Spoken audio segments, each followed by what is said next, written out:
As you can tell, we are not in the office at the moment. You are in my lounge today.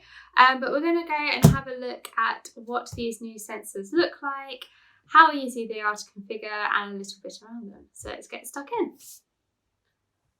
Okay, you're going to have to bear with me because I've never done an unboxing video before. She says. She slips off the scissors.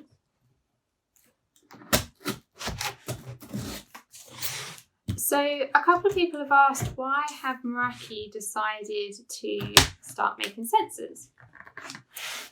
The same question came up when Meraki decided that they were going to start making cameras. And people are like, oh, yeah, we know them for their APs, why are they starting doing cameras? And it came out of a very organic ask from Meraki. So one of the Meraki offices, unfortunately, got broken into and a lot of their iPads got stolen. They wanted to have a look at the security footage from the CCTV to see if they could get hold of the culprits and sent to the police, but they found that it took them forever and it took them a hell of a long time to actually get the footage, to be able to give to the police, to then follow up. So they thought, we could do a better job than this, and that's what they did. So that is how everything kind of spawned into this physical security that they are now working their way into. And the sensors are just an extension of that physical security and monitoring portfolio. Right, so let's have a look. So we have a Meraki M212, a Meraki MT10, and finally an MT20. You can see that. So these sensors do a range of different things.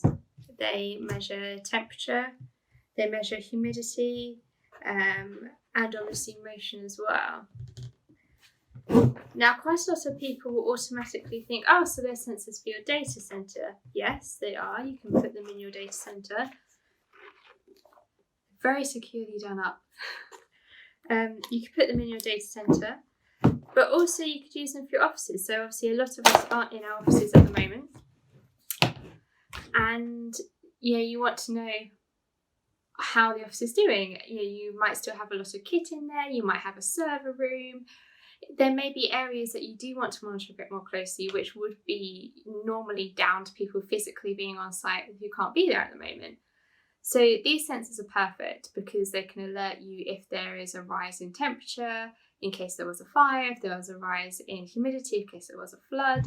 Recently in our Untitled offices, there was flooding from a floor above us, which came down, and it was only the physical security guards that were on site which would be able to detect that, whereas if we had these sensors, we'll be able to see it live as part of our Meraki dashboard, that there was an issue, and then we can rectify it quickly.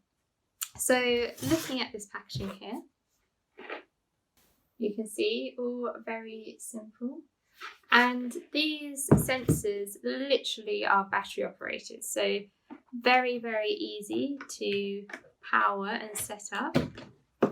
Everything is built in. So all the storage is built in, you don't have to connect it to anything extra. What else have we got?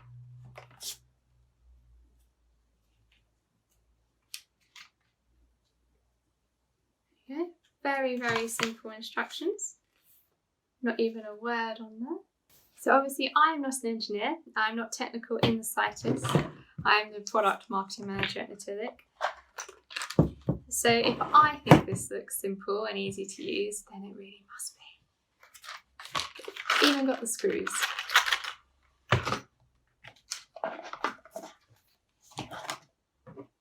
It's very slick.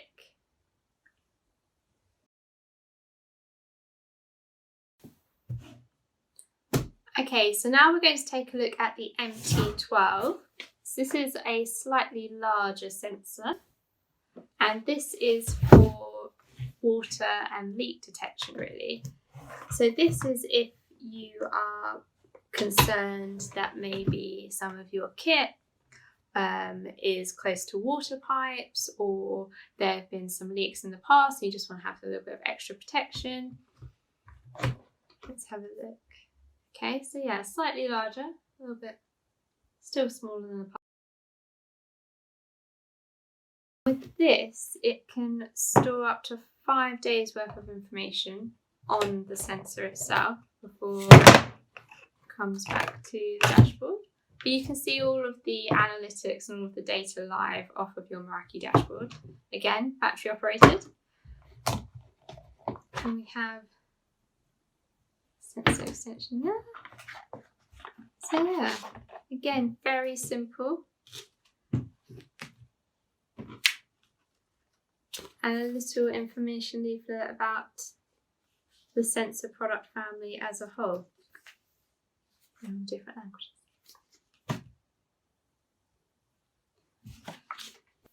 And lastly, we have the NT10, which is your humidity and temperature sensor. Slightly smaller than the MT12, which is obviously the water and the leak sensors. So let's have a quick look.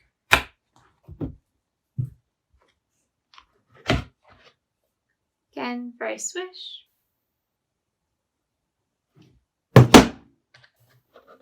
And this too can hold up to 5 days worth of information just in the sensor itself. Very simple plate to be able to attach it to the wall for wall mounting. So if we have a look at all three of them, the MT20, the MT10 and the MT12. So there we have it, the new range of Meraki sensors covering off humidity, temperature and water. If you're interested in seeing how these might fit into your new office or your data centres, get in touch with us at Knott.com.